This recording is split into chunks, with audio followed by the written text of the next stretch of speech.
And we got Dan. Yeah, meant to compete. Dan versus Jimmy. Oh, so Jimmy is actually Jimmy's been doing pretty good recently. I didn't see. Oh yeah, I thought he like picked somebody else other than Cloud. Like that would have been like the world ending right there. I'm like, nah. Yo, Jimmy picked up somebody else. Oh. Nah. Either way though, this is going to be two PR players against each other. Jimmy ringing it in at the gatekeeper spot of 15 this season. Yeah, Jimmy's been putting in a lot of work. Like ever since the beginning of last season, he's just been improving more and more and more. So his spot at 15 on the PR definitely deserve it. Like, his Cloud is one of the fresh. Like his Cloud is one of the prominent ones that's around the scene. Like everybody, sees Ned as the Cloud, but there's a couple of other really good ones like laying in the weights. Like Jimmy's one of them. I know Restive is another one that kind of hangs around. Rickles, obviously, he's Rickles, so you can never really count him out of anything. Can't forget Propane. Yeah. Oh, obviously, Propane's also been doing a lot of good work.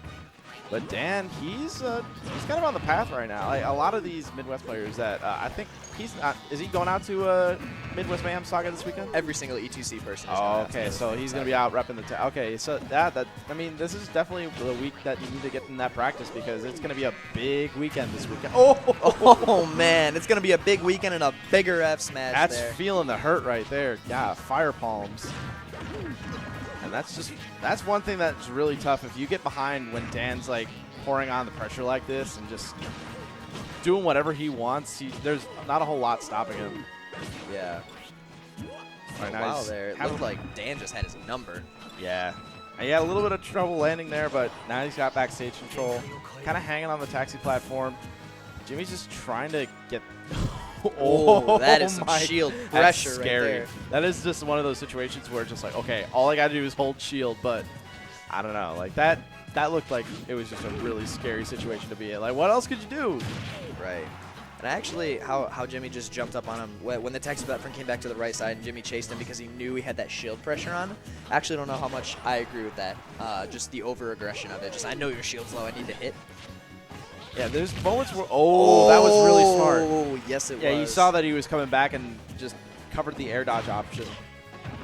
Yeah, I mean, I don't know. Like, Jimmy, he looked like he was just trying to keep up the pressure, but, like, there are points with Cloud where you just want to back off and, like, not go in a whole lot. Right. Especially against a player like Dan who is, he's really good at countering aggressive play. Ooh, perfect shields. Back down onto the stage. Nice air dodge to get around the neutral air. It's a grab. He's still living here. 132, but this is scary because it's Rage Cloud with limit, and that can bring back the percentage really quickly. 145.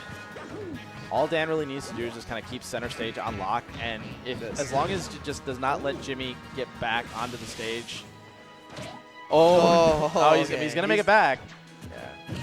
Oh, but just there was no way that he could have countered any sort of that pressure. Dan was just he was 2 steps ahead every single time that Jimmy was coming back to the stage. Right. Now that's really rough. Dan's just a master of when he gets ahead and he's apt at reading what you're trying to go for and just shutting it down completely. Yeah. Like he does it like systematically. Like he just thinks 2 steps ahead, and then as you try to get to where you're going to go, he just, keep intercepting you as you're trying to get there. Like you saw Jimmy, he was just trying to get back to stage, but Dan's edge guarding was just way, way too good. One thing that Dan did that entire game was just reading rolls and calling them out. I wouldn't say necessarily reading them, but just calling them out. Yeah. Saying, you are going to be here. Yeah. He's, Dan, he's one of those players that gets a lot off of call-outs like that. Yeah. Like you see him anytime he's facing JJ, if there's like a time where he knows that JJ's going to roll, he just goes for, the punish like as a kind of a call-out instead of going for that. Like, not necessarily a read, but more like a prediction of, okay, well, you're just going to do this, and I can just capitalize off of that. Yeah. Right now you can see that he's doing that really nicely here. FD, I thought that was going to be a dunk. Oh, man. I thought that was going to be something much harder than just neutral air kind of. Although I think that Dan was not really in the position to get the sweet spot of forward air. That was actually a very, very fantastic nair. Like, as goofy as it was, and like, he just nared. Like, he still got the damage. He got better stage position. And it could have very well eaten Jimmy's jumps. So yeah, exactly. And the dunk wasn't confirmed, Yeah. Yeah, he was at that spacing where it was a little bit more of a risk. Trying to go for the combo, but the re-grab is going to hurt. Huge. He's in the trouble. Oh, nice up B to get out of that, but falls right back into some of the jabs.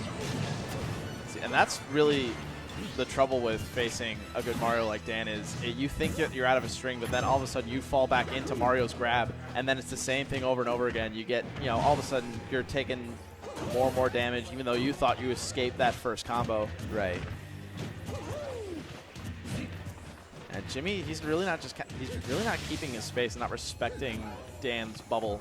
He's kind of getting up in his face a lot when he really doesn't have the advantage state. So, all right, now kind of playing neutral. Dan's not really, Dan's playing patient right now. That's all he really needs to do. Like he's at 2 stocks ahead, 94% on Cloud. He just does not have to approach at this point. He knows that, so he's just kind of hanging back, not going in. Just letting Jimmy kind of hack away at his shield. Ooh, little really good turnaround. All right, that was good reversal. Good reversal. Dan makes it back. I like that. I like the try with the down smash. That's usually what a lot of Clouds try to do when they want to punish something at max range because it comes out fairly quick and it usually acts as a good kill confirm at high percents. I'm gonna say it. Nice back air. Up smash on shield. Yeah, Dan just looking for those callouts that he's so known for. Jimmy's starting to get a couple of things right in the neutral. He's starting to catch Dan a lot when he's landing. One thing I love about watching Dan play, he's just going to throw out 4 up smashes in a row, and one of them's eventually going to hit. Yeah, that's Mario in a nutshell. But yeah, Jimmy tried to make some adjustments for it, but it was just a little too late.